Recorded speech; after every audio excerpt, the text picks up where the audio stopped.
Assalamualaikum warahmatullahi wabarakatuh. Waalaikumsalam warahmatullahi wabarakatuh. Halo Sobat Namira, saya Davina. Saya Sabia. Senang banget kita bisa jumpa lagi di podcast kali ini. Tapi jujur ya, podcast kali ini tuh beda banget sama sebelumnya. Karena mulai dari curhatan, saran, masukan, sampai kritikan pedes udah kita denger dari orang-orang sekitar. Tapi kita nggak malah berkecil hati, justru kita malah mutusin buat level up dan mencari wajah baru kita, yaitu Titik Temu, tempat gagasan dan inspirasi bertemu. Baiklah, kira-kira Sobat Namira tahu nggak apa materi yang akan diberikan oleh Ustadz? Apa nih Kak? Jadi materinya itu tentang Isra Miraj. Tapi jangan kalian pikir Isra Miraj itu gitu-gitu aja, membosankan, malah nggak penting. Justru narasumber kita hari ini yaitu Ustadz Saidi SH bakalan ngasih kita pemikiran baru yang jelas sangat bermanfaat buat kita semua tentang Isra Miraj. Daripada Sobat Namira penasaran, yuk langsung aja kita persilahkan Ustadz Saidi untuk memperkenalkan lebih lanjut. Silahkan Ustadz. Baik, terima kasih pada host yang sudah memberikan prolog luar biasa. Terima kasih banyak. Saya Saidi SHI selaku Kepala SDIT Permata Kota Probolinggo. Alhamdulillah pada pagi hari ini diberikan kesempatan yang luar biasa untuk sharing bersama berkenaan dengan Isra Mi'raj. Mungkin istilah Isra Mi'raj itu bukan hal yang baru, bukan hal yang asing, tapi mari kita kaji lebih jauh bagaimana kajian-kajian kita senantiasa relevan di setiap zamannya. Mungkin seperti itu yang kita sharingkan dalam waktu yang singkat ini, insya Allah. Kemarin diberikan tema Isra Mi'raj dalam peningkatan penguatan iman, penguatan iman terhadap tantangan zaman saat ini. Itu yang tema diangkat yang diberikan kepada saya kemarin.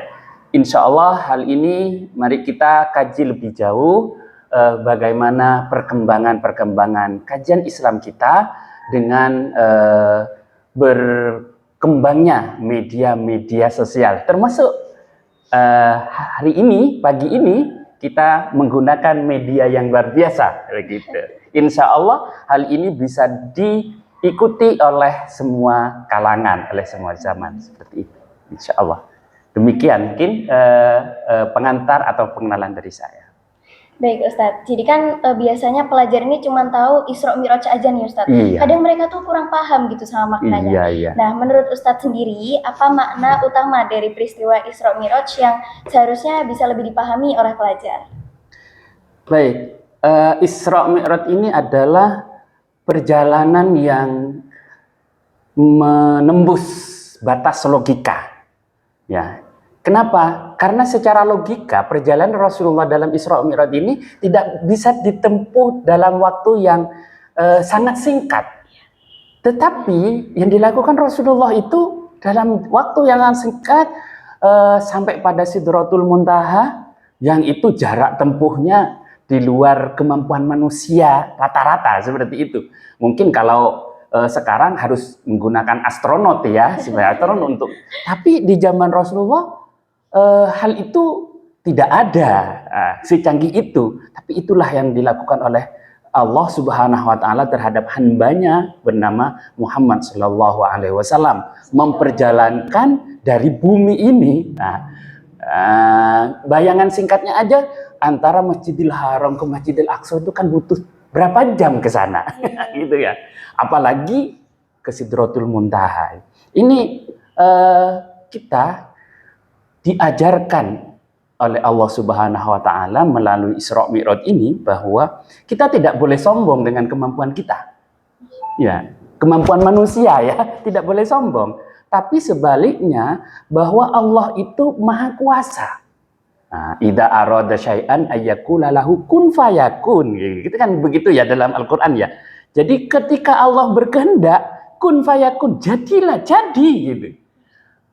Kita manusia berhak untuk berusaha, tetapi yaitu tadi harus melibatkan Allah Subhanahu wa taala. Boleh kita pintar, boleh kita ini, tapi kan tidak menutup kemungkinan ketika Allah tidak menghendaki bisa jadi lupa, ngeblank ya. Gini, contoh kalau mamanya kalau di sini ya ada program tahfidz nih, gitu ya. Wah, persiapannya sebelum munakosah panjang, wah gini. Ketika hari H, 1 detik aja ngeblank, hilang dah semuanya, gitu ya.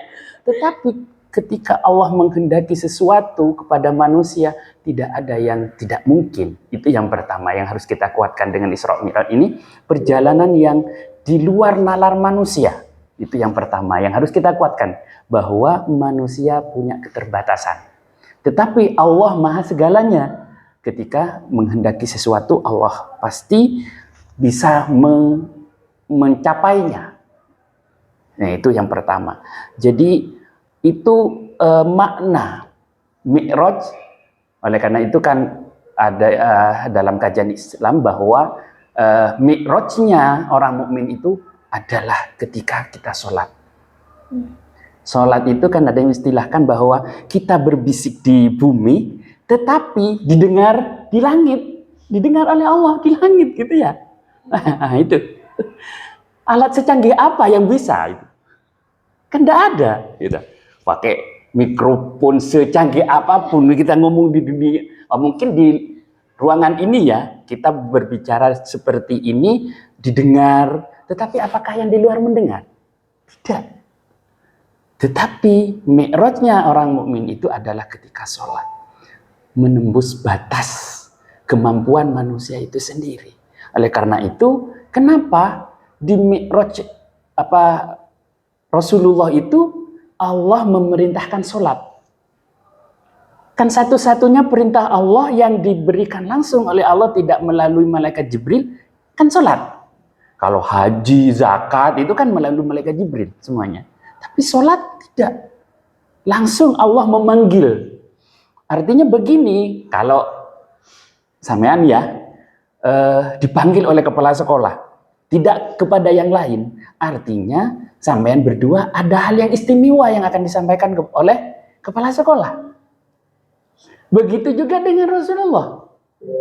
Ketika Rasulullah dipanggil melalui mi'rajnya itu, berarti ada hal yang istimewa yang akan diberikan, kan seperti itu. Nah ini, jadi yang kedua itu bahwa sarana yang diberikan oleh Allah kepada umat Nabi Muhammad untuk bisa tembus kepada Allah, itu satu-satunya lewat sholat. Dalam surat Al-Baqarah insya Allah ada kalimat begini, Ista'inu bisobri wassalah. Minta tolonglah kalian kepada Allah itu dengan sabar dan sholat. Kenapa digandengkan sabar dan sholat ini? Kok tidak langsung sholat gitu? Karena sholat itu juga butuh sabar. Banyak orang sholat tapi tidak sabar. Mungkin dari syarat dan rukunnya. Ya, kalau secara teori kan mudah dihafal. Rukun sholat, ya, syarat sholat. Tapi ketika melaksanakan sholat, apakah sabar? Ada satu yang sering mungkin, ya dalam tanda petik, dalam hal pelaksanaan sholat itu, ada hal yang disepelekan. Sehingga itu tidak tembus komunikasinya dengan Allah. Apa? Tumakninah. Kan diperintahkan oleh Rasulullah kan untuk tumakninah. Ketika takbir, kemudian ruku. Tumakninah itu kan kalau bahasa Arab itu arti aslinya itu tenang. Kalau dalam sholat itu ada jeda. Ruku, iktidal, kemudian sujud. Itu kan di situ ya aplikasinya. Ketika tumakninah, dialog kita dengan Allah, insya Allah itu tembus. Dengan apa? Untuk tumakninah kan butuh sabar. Kadang-kadang kita tidak sabar melaksanakan sholat. Pokoknya sholat, mari selesai. Tapi komunikasi kita, makanya sholat itu adalah komunikasi langsung dengan Allah. Rasulullah mendapatkan perintah sholat ini langsung dari Allah. Kita komunikasi dengan Allah ketika sholat itu langsung dengan Allah. Contoh di iktidal, coba diingat-ingat. Inna sholati wa nusuki wa mahyaya wa mamati lillahi rabbil alamin. Artinya kita itu memohon kepada Allah langsung gitu. Hidup kita, mati kita, usaha kita sudah dikomunikasikan dengan Allah. Tetapi ketika kita baca itu, merasa enggak di sini nih bahwa kita ini lagi ngomong nih, lagi curhat nih kepada Allah. Kalau hafal kan mudah, tapi untuk merasakan itu sulit. Contoh yang sekarang mudah lah. Orang nyanyi itu banyak bisa nyanyi. Tapi orang yang bisa nyanyi dan bisa diterima oleh orang lain itu kan sulit. Pendalamannya, pemaknaannya, penyampaiannya. Contoh yang sederhana juga. Ketika ada teman kalian ya ngomong, tapi tanpa jeda. Aku ini. Kira-kira yang menerima, mendengar itu, kayak kalian yang dengar, bisa langsung ngeh atau sulit ya. Bahkan mungkin, cuek aja wis, ngomong apa tadi itu. Gitu ya. Ini kalau kita perumpamakan, kita sholat, kita curhat kepada Allah, tapi kita sendiri kadang tidak memahami apa yang kita sampaikan. Ini sholat. Jadi sholat itu istimewa. Karena Allah langsung yang memanggil Rasulullah. Yang kedua, mari kita kembali kepada sejarah. Mungkin kalian juga belajar. Sejarah Isra Mi'raj ini, terjadinya Isra Mi'raj ini. Kan Rasulullah sebelum itu mengalami kesedihan yang luar biasa nih. Ditinggal istri tercintanya Khadijah. Ditinggal oleh paman yang selama ini melindungi dia. Pamannya Abu Thalib. Umpamanya begini, saya berumpamakan yang mudah saja bisa diterima. Kalian kan punya ayah ibu yang sangat kalian cintai. Satu saat ayah ibu meninggal berbarengan, pasti kita sedihnya luar biasa. Kemudian ada orang yang mengajak kalian untuk bisa melepaskan semua kesedihan itu, kepenatan itu. Apa yang akan kalian lakukan? Pasti menganggap orang tersebut adalah pahlawan untuk kita. Iya kan? Iya. Atau kita lagi kebingungan, kemudian ada orang menawarkan, guys, saya siap bantu kamu begini. Ayo ikut saya. Dengan fasilitas ini. Gitu. Rasulullah itu seperti itu, difasilitasi oleh Allah dengan kendaraan, ayo saya. Atau ketika sedih gitu ya, kemudian ada orang yang datang, ini kamu dipanggil oleh gubernur, sekarang saya barengi. Gimana senangnya.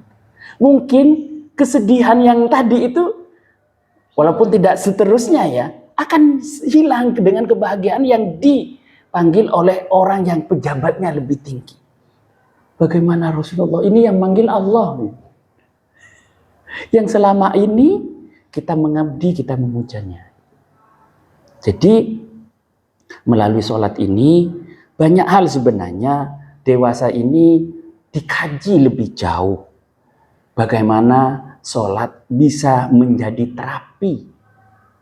Ya, sekarang kan banyak nih anak muda-muda, remaja-remaja mudah stres.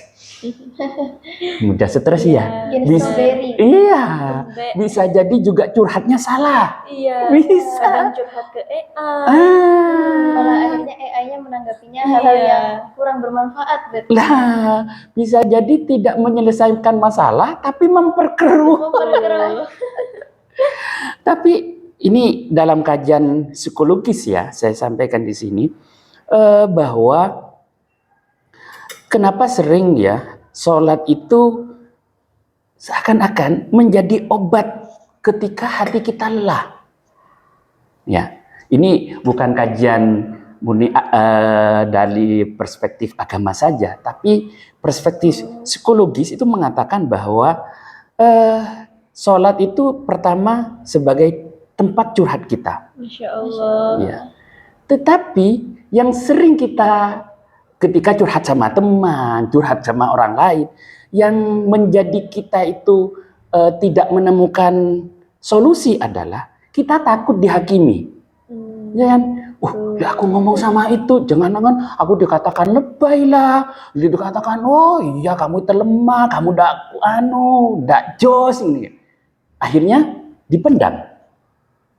Tetapi ketika kita curhat kepada Allah, ya Allah, apakah Allah akan menghakimi kita? Enggak. Tidak. Justru malah akan Malah kita tenang. Ya. Maka Allah itu tempat kita curhat, tempat kita nangis. Maka kalau kalian lihat ya bagaimana orang-orang yang memang hatinya sudah terpaut dengan Allah ketika sholat nangis. Karena apa? Karena sholat sebagai tempat curhatnya. Ya Allah. Ya pastinya melalui apa? Melalui lafal-lafal yang kita baca dalam sholat itu. Makanya begini, ini di luar ikhtilaf. Bahwa ketika kita sujud, perintah Rasulullah itu perlama sujudnya. Maksudnya di situ apa dalam sholat itu posisi paling dekat dengan Allah itu ketika sujud. Maka tidak apa-apa selain doa, umpamanya subhana rabbil a'la atau ya. Kita menyampaikan permintaan kita di sujud itu. Dan itu paling tenang. Ya, secara neuroscience ketika sujud aliran darah itu deras ke otak kita. Dan otak kita mudah untuk tenang. Masya Allah. Masya Allah, itu kajiannya luar biasa gitu. Iya. Ya, jadi sebenarnya tidak ada perintah Rasul Allah dan Rasulnya itu yang menyimpang dari kudrat manusia. Cuman manusianya kadang-kadang tidak memahami bahwa itu adalah dirinya. Bahwa itu adalah jiwanya yang harus gitu. Nah. Jadi saya sebenarnya ikut sedih sih Ustadz pas tutup bahas orang tua dan juga bantuan dari Allah. Saya ikut jadi terharu gitu rasanya kayak Allah itu ternyata sangat dekat sama kita, selalu membantu kita. Apalagi ketika Ustadz membahas tentang remaja-remaja zaman sekarang yang curhatnya tuh suka salah gitu. Kadang ke orang malah dihakimi, malah diejek-ejek, difitnah, dihianati. Sedangkan sholat itu kan gratis. Dan kita juga bisa dapat tenang, bisa dibantu oleh Allah, kita bisa ke jalan yang bisa dibantu oleh Allah yang lebih benar. Iya. Makanya banyak generasi-generasi sekarang yang rapuh. Pertama kenapa?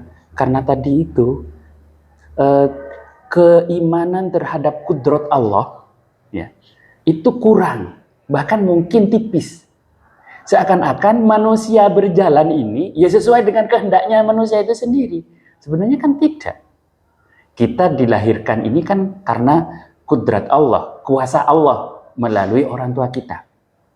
Coba kalian bayangkan, dengan proses yang sama, dalam perkawinan yang sama, apakah Allah memberikan hal yang sama kepada pasangan-pasangan tersebut? Tidak. Ada yang orang pasangan itu dalam waktu dekat dikasih momongan. Bahkan ada yang belasan tahun tidak dikasih momongan. Ya kan? Padahal prosesnya sama. Secara biologi sama. Awal akad nikah ya sama. Tapi kenapa Allah kadang-kadang ada yang cepat, ada yang lama. Makanya istainu bisobri wasola itu sangat luar biasa. Sabar itu pahalanya sangat tinggi. Kenapa? Karena kata Allah itu orang-orang yang bersabar itu senantiasa bersama Allah. Artinya apa? Ikhtiar manusia itu dilakukan, kemudian setelah ikhtiar memasrahkan diri kepada Allah. Ya Allah, saya sudah berikhtiar. Contoh begini, setiap berangkat sekolah atau berangkat kerja, kita sarapan nih, biar kita kuat. Kemudian kalau kita main logika saja ya, apakah sarapan kita itu pasti membuat kita sehat? Belum tentu. Kadang-kadang berangkat dari sekolah, dari rumah nyampe sekolah ngurus, diare, malah kita tidak sehat kan? Tapi kenapa ketika kita melakukan perbuatan-perbuatan itu diperintahkan untuk berdoa. Paling tidak baca bismillah. Artinya usaha manusia itu digantungkan kepada Allah. Bismillahirrahmanirrahim dengan menyebut nama Allah. Artinya aktivitas kita itu diikat dengan nama Allah. Mau berangkat, mau makan, bahkan mau tidur, mau ke kamar mandi, diperintahkan untuk berdoa. Karena manusia itu tidak punya apa-apa. Allah semua yang berkehendak. Manusia berkewajiban untuk berusaha. Nah, endingnya Allah yang memberikan. Kadang usaha kita itu tidak seberapa, tapi Allah memberikan yang lebih. Iya, bahkan lebih. Gitu. Banget ya Allah. Ya, saya suka membaca, mendengar kisah-kisah orang yang luar biasa, yang secara logika manusia itu tidak sampai kita. Otak kita, logika kita tidak nyampe. Inilah hal yang harus kita ambil hikmah dari perjalanan Rasulullah SAW dalam Mi'raj ini. Ya, jadi menembus batas kemampuan manusia karena Allah Maha kuasa dengan takdirnya. Ya, Innallaha ala kulli syai'in qadir. Gitu. Allah itu maha kuasa dalam setiap kehendaknya. Begitu. Kemudian yang perlu kita ambil hikmah bahwa Isra Mi'raj ini adalah tasliyah istilahnya. Tasliyah itu harapan-harapan kita ketika kita ada kesulitan. Boleh kita punya rencana. Saya nanti lulus dari SMP ini akan sekolah di sini. Nanti setelah lulus saya nanti kuliah di ini. Boleh. Tetapi jangan lupakan Allah. Ya. Dengan maksud saya, usaha-usaha itu semuanya itu jangan mengandalkan kemampuan manusia saja, tapi ada keterlibatan Allah. Ada keterlibatan Allah. Makanya orang-orang dulu, banyak orang yang sukses itu karena niatnya ikhlas karena Allah. Tidak kemudian hanya kekuatan planning saja. Planning saja. Coba kalian baca sejarah Rasulullah dan sahabat. Bagaimana ketika menaklukkan Konstantinopel. Ya kan? Bagaimana Rasulullah itu memulai perang. Dengan apa? Dengan sholat. Dengan tahajud. Dengan sholat duhanya. Menggembleng para sahabat itu ke sana. Bahkan mungkin ini sepele bagi kita ya.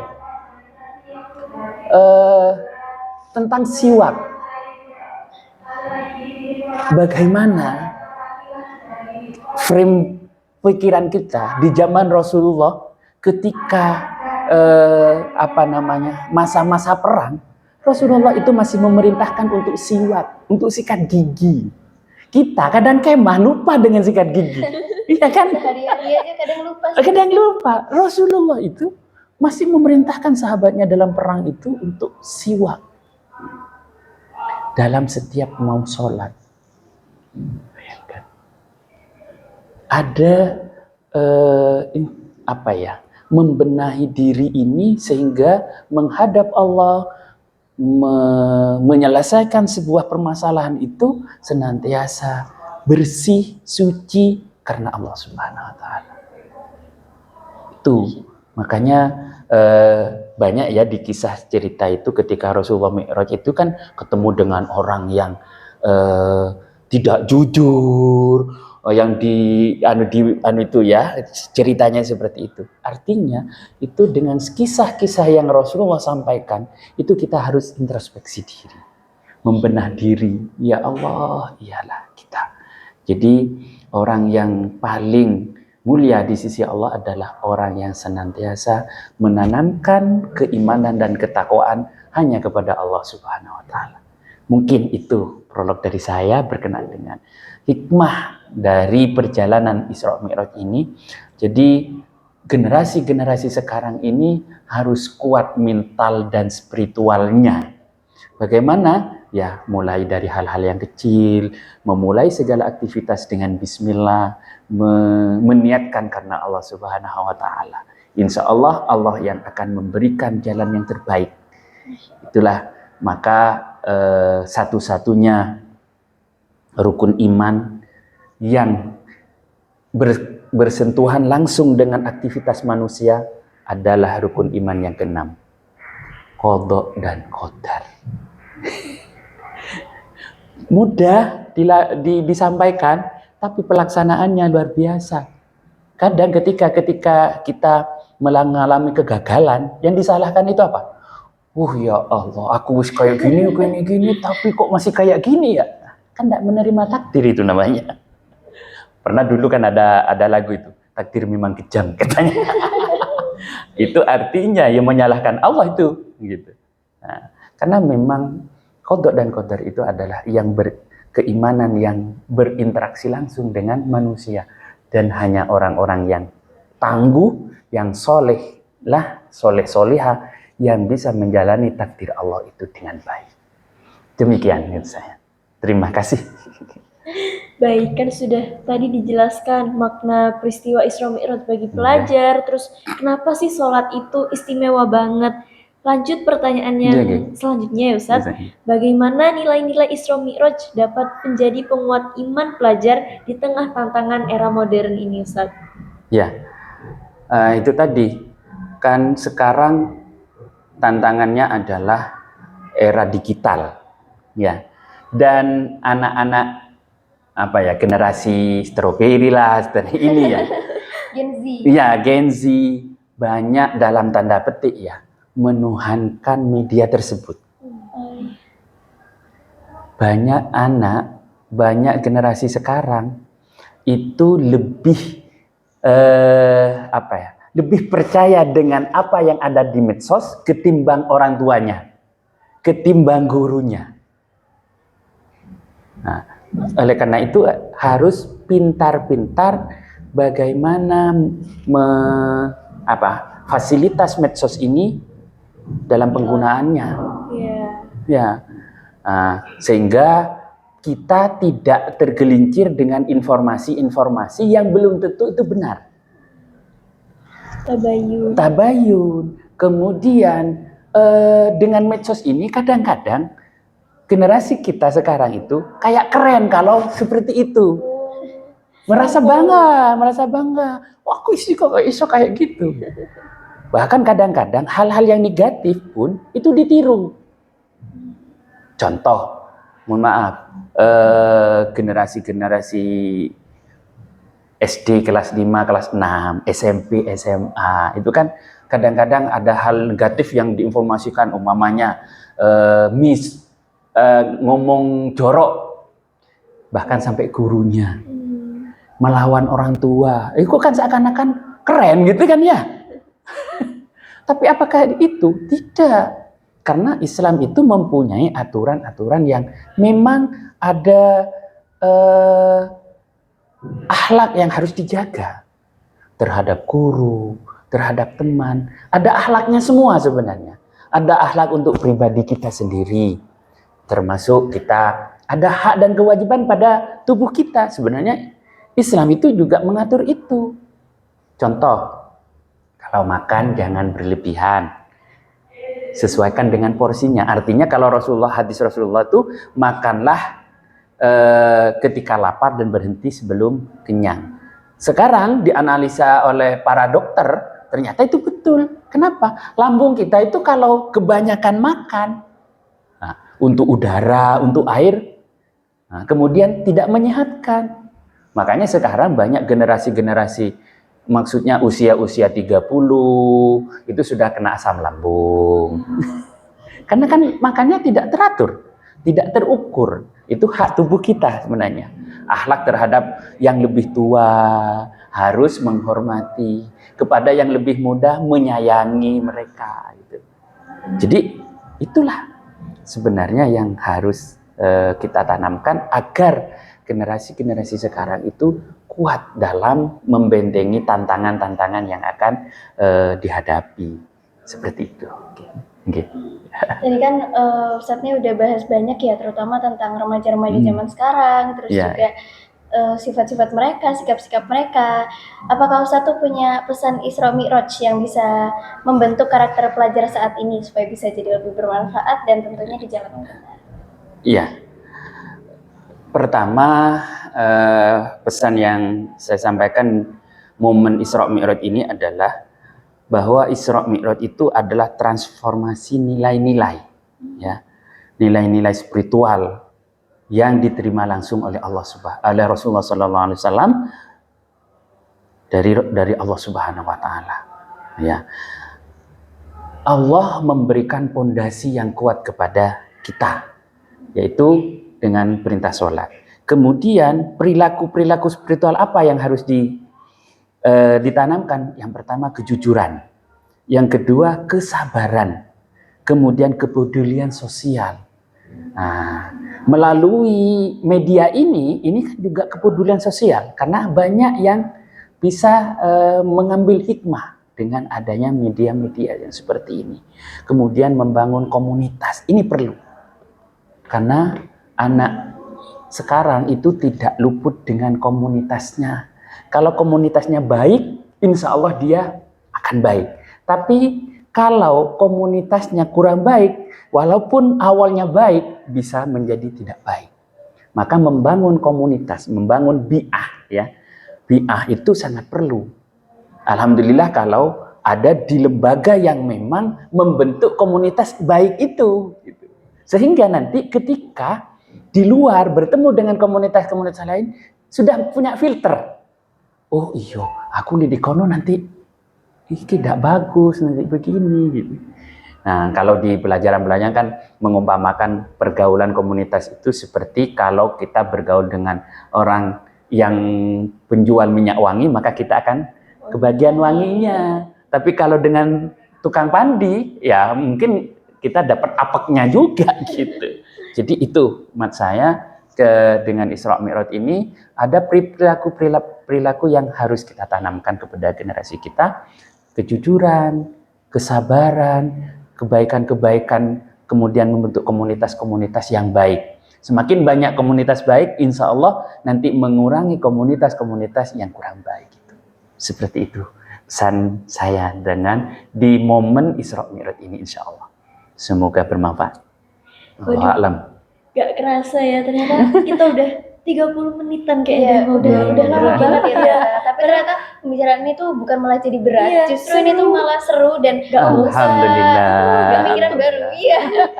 Mulai dari pesan-pesan yang sudah disampaikan oleh Ustadz yang Terima kasih. menyentuh hati banget, Ustadz, benar-benar terbuka, akhirnya jadi sadar kalau sholat itu nggak cuma sekedar perintah biasa. Iya. Kita juga harus sepenuh hati di dalam iya.